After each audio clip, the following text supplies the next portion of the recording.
At parang puro lalaki to. Bigyan niyo ako ng babae. Bing, ayoko ng puro lalaki. Lalaki na yung nanalo kahapon eh. Nagkita na kay ni Willie? Bawal mo siyang tignan. Production intern ako. Huwag mo siyang lalapitan. Kapag magkakasalisi kayo, mafa-fire yung supervisor namin. Nawala lang ako, hindi na kayo nakatini. Yun ang problema. Umalis kasi ako, nag-meeting ako. Pagbalik ko, hindi pa pala tama. Ngayon, magagahit na naman kayo sa akin. Bakit gano'n? O yan ang sinasabi ko. Alam niyo, I'm sorry Balagay ko, papalit ako kayo lahat. Sikat na sikat si Willie Revillame pagdating sa pagbibigay ng saya at tulong sa mga Pilipino. Pero sa likod ng mga kamera at makukulay na ilaw ng studio, ano nga ba ang totoong nangyayari? Pero bago po ang lahat, baka pwedeng palike ang video na ito dahil napakalaking bagay na ito sa aming content creators. Maraming salamat po. Marahil ay sanay tayong makita siyang namimigay ng jacket, payong at libu-libong piso, pero kamakailan lang ay naging usap-usapan ang isang revelasyon na nagpagulat sa marami. Isang dating intern ang naglakas loob na magsalita tungkol sa mga karanasan niya sa loob ng set na tila malayo sa nakikita natin sa telebisyon. May mga kwento raw ng sobrang higpit na patakaran na parang hindi mo pwedeng basta-basta lapitan ang sikat na host. Ang tanong ng lahat, totoo nga ba na may mga ganitong rules sa loob ng production? At bakit tila may takot ang mga taong nakapaligid sa kanya? Sa kumakalat na video ngayon sa TikTok mula sa isang podcast, idinetalya ng dating intern ang mga utos sa kanila noong bago pa lang siya sa studio. Ayon sa kanya, bawal na bawal daw tignan sa mata si Willie Revillame. Isipin nyo, kahit bahagi ka ng staff o nagtatrabaho ka doon bilang intern, ay kailangan mo pang umiwas ng tingin kapag magkakasalubong kayo sa hallway. Ang mas nakakagulat pa rito ay hindi lang daw sermon ang aabutin mo kapag lumabag ka. Ang sabi sa kanya, kapag nahuli kang tumitingin o lumalapit sa host, ang supervisor mo mismo ang pwedeng matanggal sa trabaho. Dahil sa takot na mawalan ng kabuhayan ang kanilang mga boss, napipilitan ang mga maliliit na empleyado na sumunod sa mga ganitong klaseng utos na tila hindi makatao para sa marami. Hindi naman bago ang ganitong mga issue pagdating kay Willie. Para sa mga matagal na siyang sinusubaybayang host, alam niyo na siguro na ilang beses na rin siyang nasangkot sa mga kontrobersya tungkol sa kung paano niya itrato ang mga tao sa paligid niya. May mga pagkakataon kasi na kahit on-air o habang umeere ang show, hindi niya napipigilan ang kanyang galit. Marami na tayong nakitang clips kung saan pinapagalitan niya ang kanyang mga staff sa harap ng maraming tao at minsan pati ang mismong audience ay nasasabihan din niya. May isang insidente pa nga na tila nainis siya dahil puro lalaki ang nasa paligid niya at nagdemand na bigyan siya ng mga babaeng staff sa tabi niya. Ang ganitong mga pangyayari ang nagiging dahilan kung bakit maraming netizens ang nadidismaya at nagsasabing tila masyadong mataas na ang tingin niya sa kanyang sarili. Siyempre, may mga nagtatanggol din naman at nagsasabing baka gusto lang niya ng disiplina sa trabaho, pero malaki ang pagkakaiba ng disiplina sa takot. Kapag ang mga empleyado mo ay hindi na makatingin sa iyo ng diretso, nawawala na ang respeto at napapalitan ito ng kaba. Sa isang industriya na dapat ay puno ng saya at inspirasyon, nakakalungkot isipin na may mga taong nagtatrabaho sa likod ng kamera na parang dumadaan sa butas ng karayom araw-araw. Bukod sa mga kwento ng mga intern, hindi rin nakaligtas sa bagsik ng dila ni Willie ang ilan sa kanyang mga naging co-host at mga kasamang komedyante sa programa. Marahil ay naaalala niyo pa ang naging gulo sa pagitan niya at Nina Ethel Buba at Ate Gay noong mga nakaraang taon. Sa mismong harap ng mga manonood, hindi nagdalawang isip si Willie na sabihan sila na hindi sila professional sa kanilang trabaho.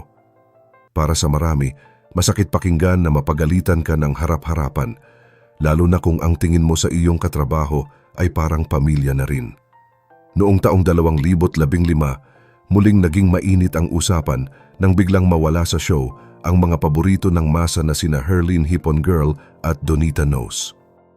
Maraming espekulasyon ang lumabas kung tinanggal ba sila o kusa silang umalis dahil sa hirap ng pakikibagay sa sistema sa loob ng set.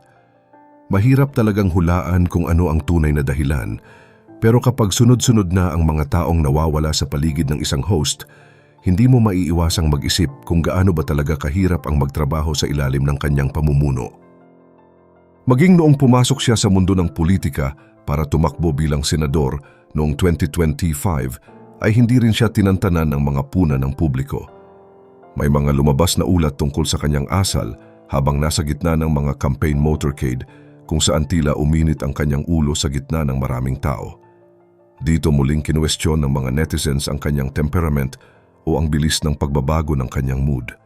Mahirap kasi para sa isang public servant ang magkaroon ng imahe na madaling magalit, lalo na kung ang inaasahan ng mga tao ay ang mahaba mong pasensya.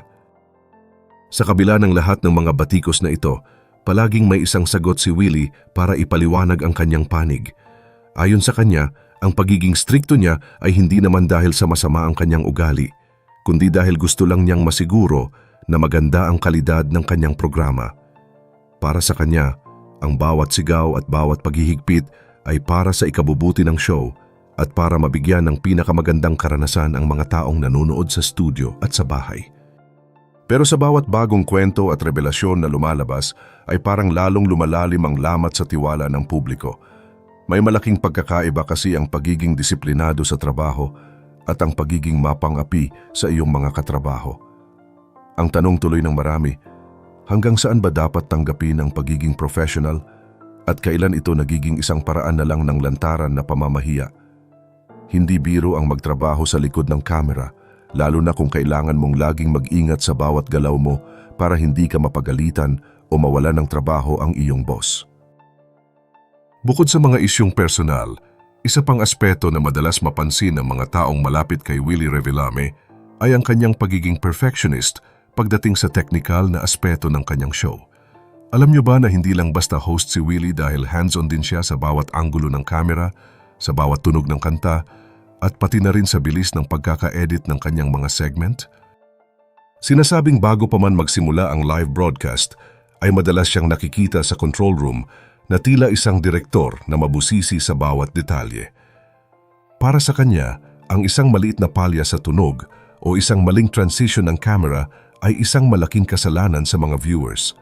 Ang ganitong klase ng dedication ay pwedeng tingnan bilang isang magandang katangian ng isang leader, pero ito rin ang nagiging mitya ng tensyon sa loob ng set.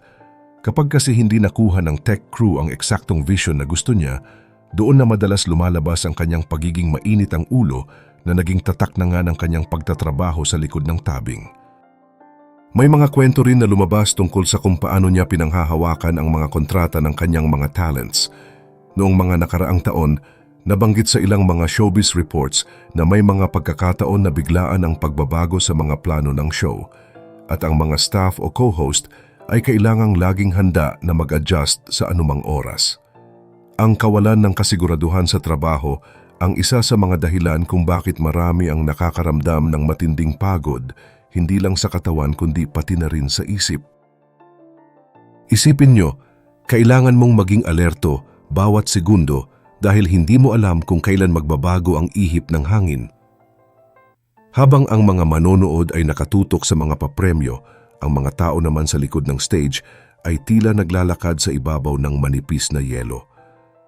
Sa kabila nito, hindi rin naman matatawaran ang katotohanan na marami rin siyang natulungan ng mga empleyado na nananatiling tapat sa kanya hanggang ngayon dahil sa mga benefits at tulong na ibinibigay niya sa tuwing may kailangan sila. Sa huli, ang imahe ni Willie Revillame ay mananatiling isang malaking palaisipan para sa marami. Sa isang banda, siya ang tagapagligtas at pag-asa ng mga mahihirap na handang magbigay ng lahat para sa kapwa. Sa kabilang banda naman, siya ang seryoso at matapang na boss na hindi natatakot magpakita ng bagsik para lang makuha ang gusto niyang resulta. Ang kwento ng dating intern na bawal siyang tignan ay isa lamang sa maraming kabanata ng buhay produksyon na madalas ay hindi natin nakikita. Maaring para sa kanya, ito ay paraan ng pagpapanatili ng awtoridad at kaayusan, pero para sa mga maliliit na manggagawa, ito ay isang mabigat na pasanin. Ang balanse sa pagitan ng pagiging mahigpit na leader at pagiging makataong katrabaho ay isang bagay na hanggang ngayon ay pinagtatalunan pa rin ng publiko. Habang patuloy na umaandar ang kanyang karera sa kabila ng mga kontrobersya, nananatili ang tanong kung magbabago pa nga ba ang sistema sa loob ng kanyang mga programa. Kayo bilang mga manonood, ano ang mas mahalaga sa inyo? Ang isang show na napakaganda ng kalidad at puno ng papremyo o ang malaman na ang mga taong gumagawa nito ay masaya at nirerespeto sa loob ng kanilang trabaho? Kung kayo ang nasa posisyon ng mga staff na nakakaranas ng ganitong higpit, mananatili ba kayo dahil sa laki ng sweldo o dahil sa utang na loob o pipiliin nyo ang inyong kapayapaan ng isip kahit mawalan pa kayo ng trabaho? I-share nyo ang inyong mga opinyon sa comments dahil napakahalagang mapag-usapan ang ganitong mga issue na malapit sa ating lahat. Huwag rin kalimutang mag-like at subscribe para sa mas marami pang updates gaya nito.